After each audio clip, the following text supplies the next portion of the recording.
The question is, what is our responsibility as leaders? Is it to be visionary and to have all of the answers? I mean, definitely not. Visionaries are super rare. Like, I don't know, like Elon Musk, right? To some extent. Although, like him or love him, is he more of a Tesla or more of an Edison? I don't know. But I can never compare myself to these people, the visionaries. They see into the future. Instead, I believe it's our role to, with a lot of humility, to nurture organizations that figure out the answers and course correct as we go. Take a probabilistic approach to vision.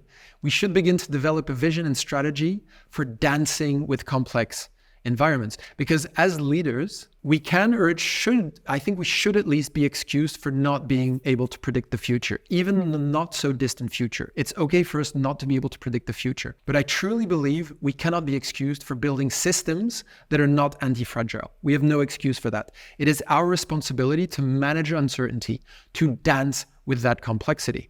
And what's interesting with antifragility is, although we can't predict the future, we can predict whether a system is anti-fragile or not. We can see those certain characteristics.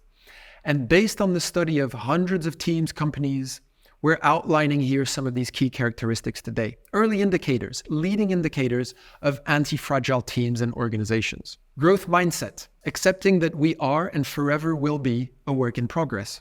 Being data informed, so empowering people to consistently use data to inform our decisions. Continuous experimentation, so creating the right context, tools, culture, processes, and capabilities to continuously apply the scientific method, that thing that was invented in the 16th, 17th century by Galileo and Francis Bacon. Continuous learning and capability building, so time, effort, and resource allocation, investing in deliberate learning and in capability building, building talent inside the organization.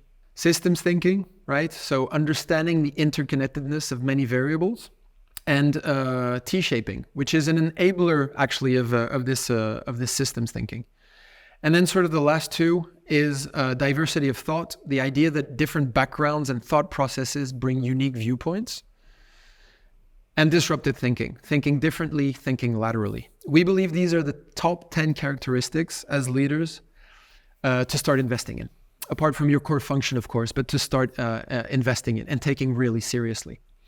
But let's pause a few seconds just to self-reflect, right? Based on the characteristics, the ones you know, just mentioned before, whether they make total sense to you or not, how would you rate yourselves on the anti-fragility scale?